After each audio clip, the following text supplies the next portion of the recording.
The new psychology was at that time sweeping through us all. We were all influenced. We were all concerned about fantasy or wishful thinking. I formed the resolution of always judging and acting with the greatest good sense. He was saying that all youth at that time were trying to escape from wish fulfillment dreams. They got that from Freud, and they wanted to, in one way, spit on the images of their youth and go on to they knew not what, but anyway leave that behind because it was juvenile. Lewis was writing a long poem called Dimer. In it, he portrayed belief in God as a tempting illusion, one that had to be resisted. But he found that in his own life, he wasn't so certain. The question of God's existence would not let him go. I was, at that time, living like many atheists in a world of contradictions. I maintained that God did not exist. I was also very angry with God for not existing. I was equally angry with him for creating a world. Why should creatures have the burden of existence forced on them without their consent? More than anything, Lewis wanted to write poetry. And for that, he needed the security of an academic career. He applied for teaching jobs at Oxford, but college after college turned him down. I was attacked by a series of gloomy thoughts about professional and literary failure. Such a rage against poverty and fear and all the infernal net I seemed to be in that I went out and mowed the lawn and cursed all the gods for half an hour. Lewis's first ambition, a burning ambition from the age of about 15, was to be a poet, a great poet. I could not say simply that I desired not my fame, but that of the poem, nor was the feeling a disinterested love for Dimer simply as a poem. It was a desire that something that I recognized as my own should publicly be found good. His hopes were finally fulfilled in 1925. Magdalen College made him a fellow.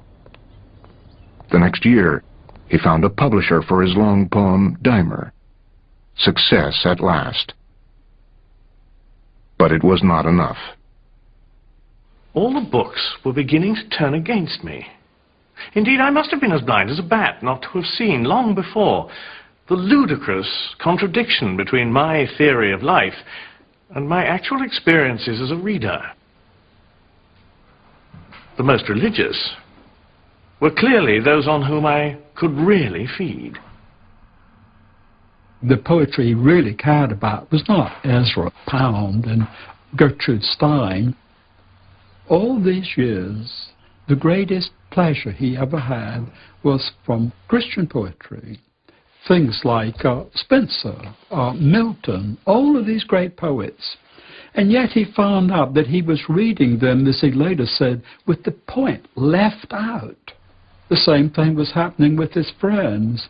The people he thought he should have liked were the college atheists. But the ones he really liked were Tolkien, a practicing, very devout Catholic.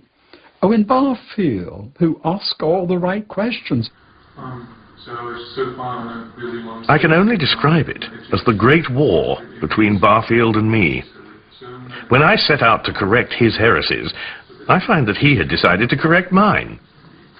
And then we went at it, hammer and tongs, far into the night. Night after night. Barfield believed that the imagination plays a very important part in how we know. He rejected the model that science is the only way to truth, to acquiring truth. He felt that the imagination lay behind even the work of science. It gave meaning to propositions. And so he felt that Lewis was missing out in his whole approach to reality on what made knowledge possible. I was suddenly compelled to read the Hippolytus of Euripides.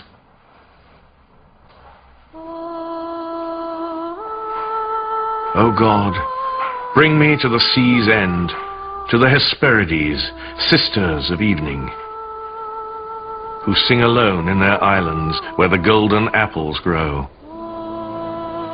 And the Lord of oceans guards the way from all who would sail into their night blue harbors. Let me escape to the rim of the world, where the tremendous firmament meets the earth, and Atlas holds the universe in his palms. For there, in the palace of Zeus, wells of ambrosia pour through the chambers, while the sacred earth lavishes life, and time adds his years only to heaven's happiness. I was off once more into the land of longing, my heart at once broken and exalted as it had never been since the old days. I was overwhelmed. I called it joy. When Lewis talks about joy, he talks about something that he labels the central theme of his whole life. But what he means by joy is not the satisfaction of a desire, but a desire that is more desirable than any satisfaction. There was no doubt joy was a desire. But a desire is turned not to itself, but to an object. I had been wrong in supposing that I desired for joy itself. All the value lay in that of which joy was the desiring, the naked other, unknown, undefined, desired. I did not yet ask, who is desired? The very experience of joy that Lewis had was an arrow that led to the target of belief in God. Lewis argued innate, deep desires do not exist unless they correspond to something that can satisfy them. If there is hunger, there is food. If there is sexual desire, there is sex. If there is curiosity, there is knowledge. So if there is the desire for this thing that is beyond this world, there must be something beyond this world. Lewis was still resisting, but growing tired from the struggle. The fox had now been dislodged from the wood and was running in the open, bedraggled and weary, the hounds barely a field behind. The odd thing was that before God closed in on me, I was in fact offered what now appears to be a moment of wholly free choice. I was going up Headington Hill on the top of a bus. Without words, and almost without images, a fact about myself was somehow presented to me. I became aware that I was holding something at bay. I felt myself being given a free choice. I could open the door or keep it shut. I chose to open. I felt as if I were a man of snow at long last beginning to melt. Drip, drip. And presently, trickle, trickle.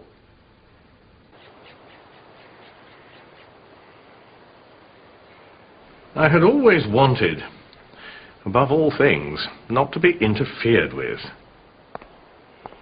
I had wanted, mad wish, to call my soul my own.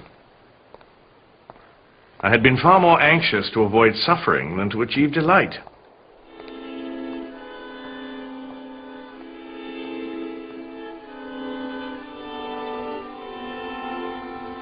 You must picture me alone in that room at Magdalen, night after night, feeling, whenever my mind lifted even for a second from my work, the steady, unrelenting approach of him whom I so earnestly desired not to meet. Total surrender. The absolute leap in the dark were demanded.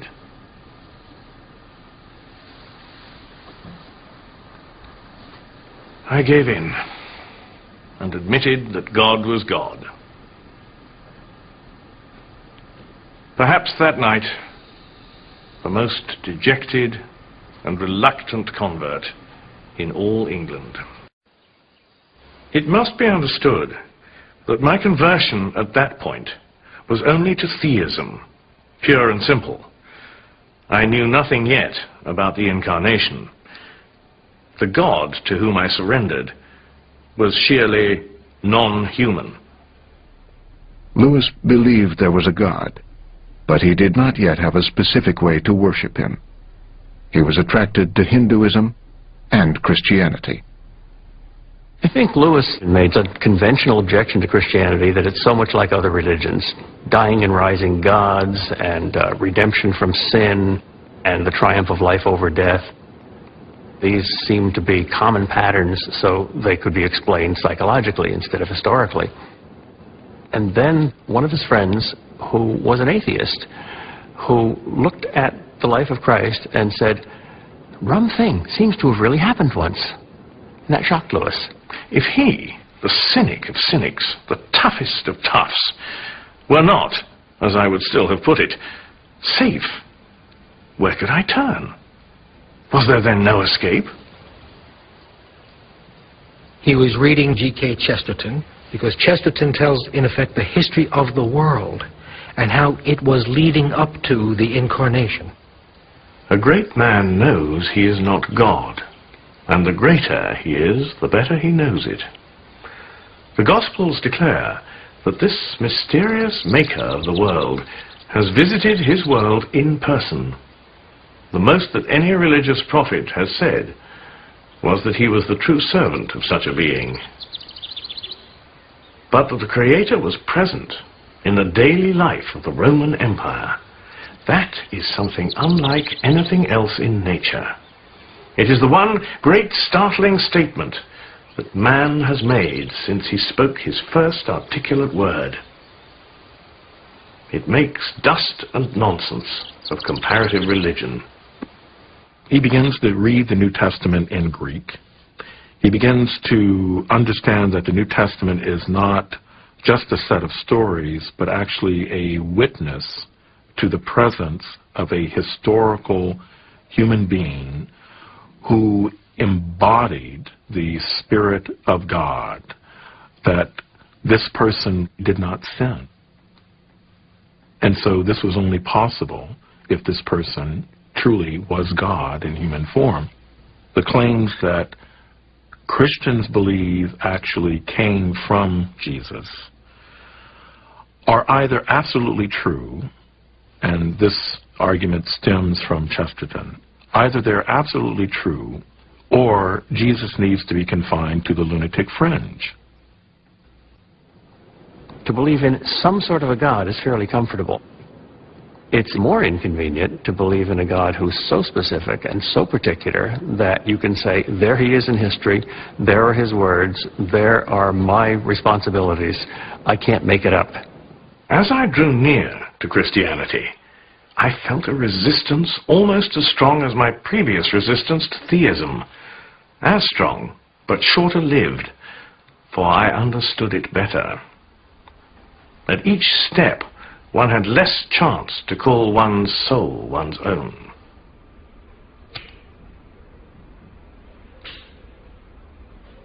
Lewis simply did not understand what Christ fitted into it until finally that night in 1931 he had invited Tolkien and Hugo Dyson, two of his closest friends, to Morton College.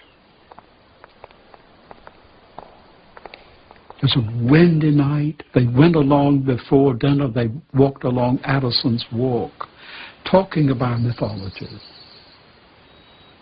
They stayed up to 4 a.m., and Tolkien did his work well. What Tolkien showed me was this: that if I met the idea of sacrifice in a pagan story, I didn't mind it at all. I was mysteriously moved by it. The reason was that in pagan stories I was prepared to feel the myth as profound. Now the story of Christ is simply a true myth.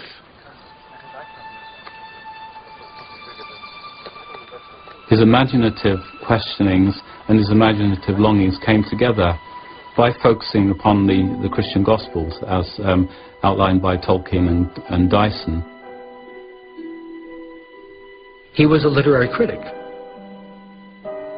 And as such, he said, I know myth when I see it, I know legend when I see it, and I know an eyewitness account when I see it. I recognize metaphor when it's there. All of this is in the Bible. All of it is inspired. But far from all of it is literal history. Well, Dyson and Tolkien pointed out that the only difference was, we don't know that Osiris walked the earth, but Jesus left footprints. People saw him and talked about it. As we continued walking, we were interrupted by a rush of wind, which came so suddenly on a still, warm evening, and sent so many leaves pattering down that we thought it was raining. We all held our breath, appreciating the ecstasy of such a moment.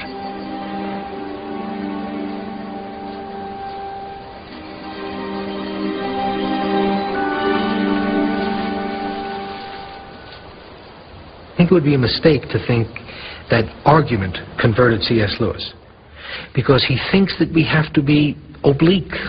We can't look at things directly. They escape us. This is what his attempt at introspection taught him. When you're thinking, and now you start to think about your thinking, you're not thinking about the original object anymore. You know, I'm thinking about baseball. Now I'm thinking about how I'm thinking about baseball. I'm not thinking about baseball anymore, you see. It's very elusive. So Lewis understood that we had to have an oblique approach. As he put it, you have to sneak past the watchful dragons of self-consciousness. I know very well when, but hardly how, the final step was taken. I went with my brother to have a picnic at Whipsnade Zoo. We started in fog, but by the end of our journey, the sun was shining. When we set out, I did not believe that Jesus Christ is the Son of God. And when we reached the zoo, I did. I had not exactly spent the journey in thought, nor in great emotion. It was more like when a man, after a long sleep, becomes aware that he is now awake.